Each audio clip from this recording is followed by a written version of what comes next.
Had a bit of a fun time yesterday installing this back panel on the kitchen cabinet. That pink pole is actually a walking stick, and it is being used on this panel.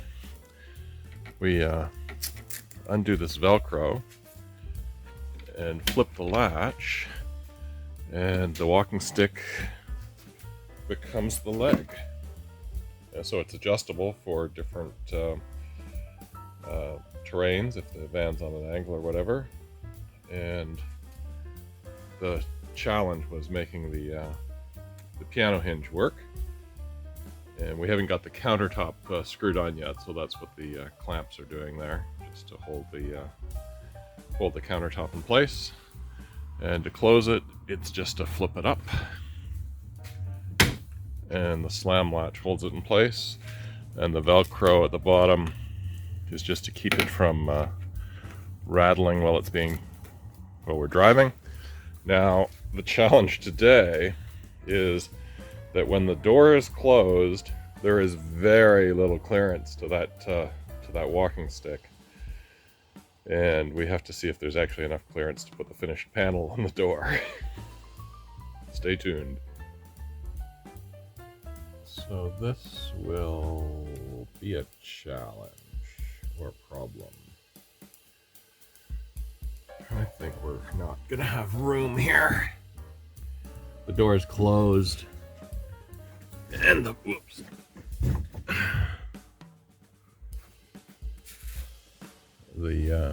leg is hitting the bottom of the hinge here, and the bottom of the foot is actually inside where the panel would be.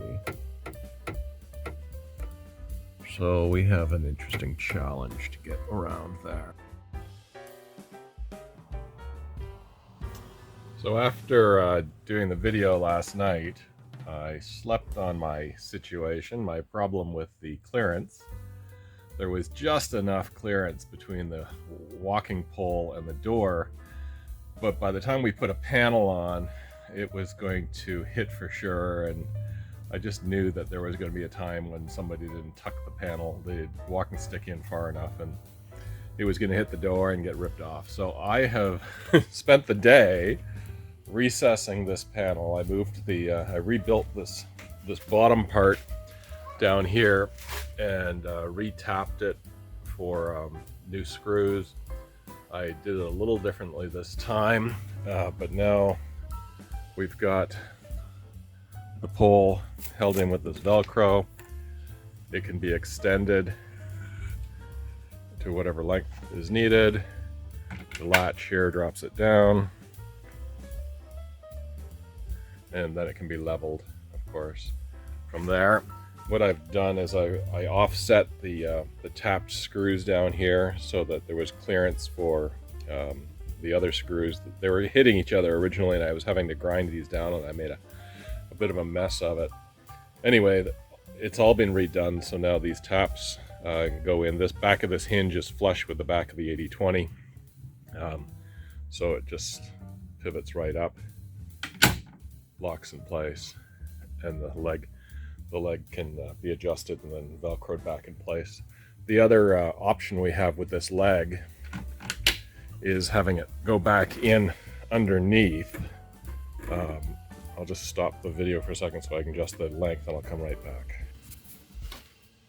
So the leg can be adjusted so that it just sits and touches that back area of the step, and it self-supports. It'll be stronger in the other orientation with the leg going straight down, but if you're just doing something light on here, this is another option. Or if the ground is so uneven that you can't drop a single leg. I don't know how that would happen, but anyway, there you have it. We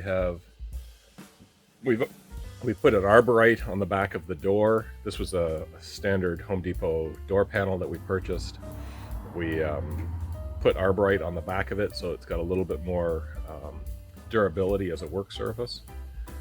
You do see the back of the drawers, but up at the top where the induction cooktop is going to plug in, it will give you access to the second part of that duplex plug, So if you're trying to do something, either bring the induction cooktop down to this tabletop, or if you want something else to be plugged in, there'll be a 120 volt plug right there.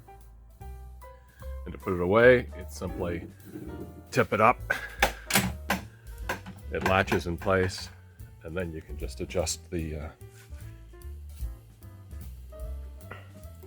leg so that it sits on top of that, and then there's a Velcro strap to hold it in place. Oops.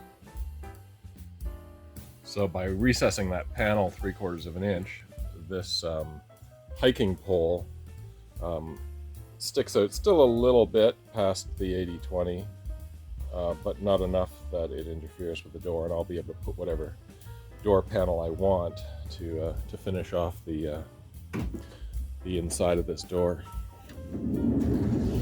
Because there's this recess that I'll put a panel in. And when it's closed, we have almost an inch here. So the other thing we worked on this weekend was installing the UV filter under the sink. And I cleaned up some of the wiring, so I've got a bit of video showing this without the sink in there. But I cleaned up some of the wiring as well, so the 12 volt distribution up here is for there's a USB charger, the UV filter, and the 2 bedside lights are all going to be controlled by that.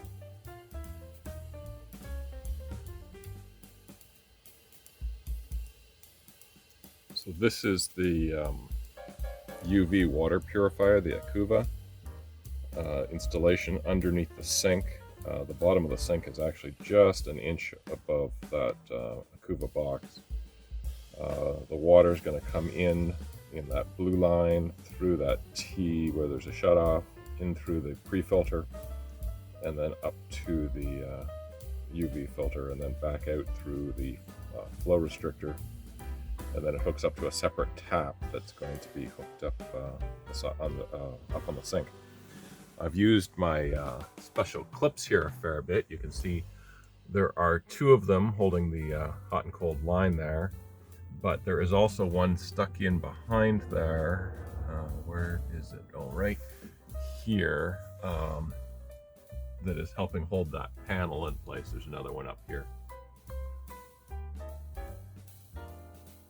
So the hot and cold shutoffs are there for the main kitchen sink, and this is a shutoff for the filtered water. The filtered water comes in through this filter, up into the UV filter, and then down through the flow restrictor, and then it'll attach to its separate little tap.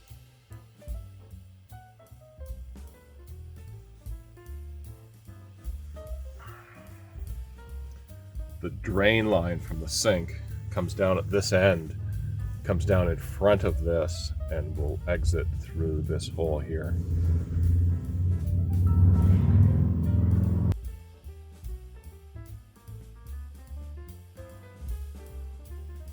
So back over here, this is the other side of the sink. This countertop, this just represents the thickness of it. It'll be another piece of countertop like this with the bamboo edge and the arborite top that will fit in here as this bedside table. Back in here is a USB, 2 USB chargers and a USB-C that will be accessible for things that are sitting on the bedside table. When this is pulled out into a queen-size bed, the bed will ride along these here, these 2 pieces of 80/20. Then it'll go over top of this bedside table like this, and it'll be supported by the 2 end tables on either side of the one here and one behind me.